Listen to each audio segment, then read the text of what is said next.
camarades travailleurs sans papier ont besoin de toutes les solidarités. Vous pouvez adresser vos dons à l'ULCGT de Massy. Nous avons créé une ligne spéciale de caisse de grève pour cet effet. À chaque fois qu'il y a des luttes comme ça pour demander la régularisation des travailleurs sans papier, dès que je suis au courant, je prends mes affaires et je pars pour soutenir.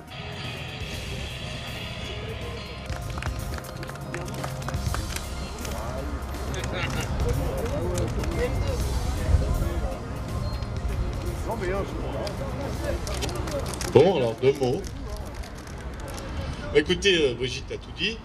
Ce qui était important, me semble-t-il, dans un premier temps, c'est de pouvoir accéder pour nous tous les jours, même 2 fois par jour, pour les rencontrer, pour les aider, parce que évidemment c'est déjà une action plus que difficile ce qu'ils font, et quand les conditions ne sont pas réunies, je pense dormir par terre sans couverture, etc., c'est évidemment encore plus difficile. Donc nous avons réussi à ce que la direction autorise, comme ça a été dit, la CGT à rentrer 2 fois par jour pour déjà rapidement amener de quoi dormir et puis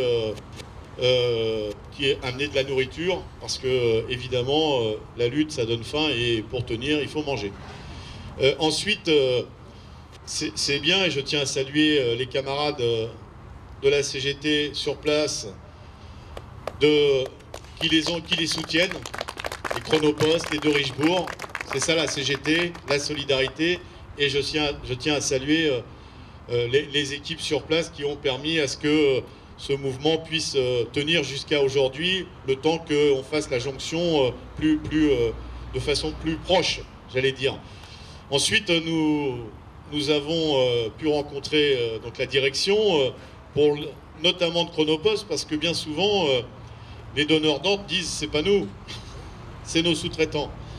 Et nous leur avons rappelé que, quelle que soit la position de l'entreprise, elles ont une responsabilité sur ce qui se passe. Et donc, il y a une loi, d'ailleurs, que nous avons saluée, même si elle n'allait pas assez loin, la loi sur le devoir de vigilance qui a été votée au printemps dernier dans ce pays. Et donc, l'entreprise donneuse d'ordre est responsable de la situation de tous les salariés qui travaillent sous sa responsabilité, c'est le cas de le dire. Et donc, nous avons demandé à la direction de Chronopost d'appuyer avec nous la demande de régularisation de ces 20 travailleurs afin qu'ils aient tous leurs droits, comme l'ensemble des travailleurs sur le site. Celui-là, c'est le Paris-Nice. Et donc,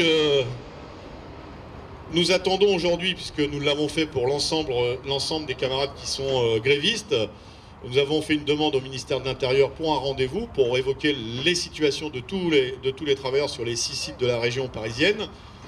Ils sont d'accord sur le principe, il manque l'essentiel, c'est-à-dire la date et l'heure, mais ça ne saurait tarder. Et donc, dès qu'on aura ce rendez-vous, eh bien, nous solliciterons de nouveau les entreprises pour qu'elles soient à nos côtés, pour une fois qu'ils sont à nos côtés, pour que ces travailleurs soient régularisés. Et donc, le plus vite sera le mieux, pour eux surtout. Voilà ce que je pouvais dire. En tout cas, je suis à nouveau fier de notre organisation syndicale dans un contexte plus général où les immigrés, les migrants, les réfugiés sont pointés du doigt, que nous soyons sans faille aux côtés de travailleurs, quel que soit le pays, leur pays d'origine. Merci à vous.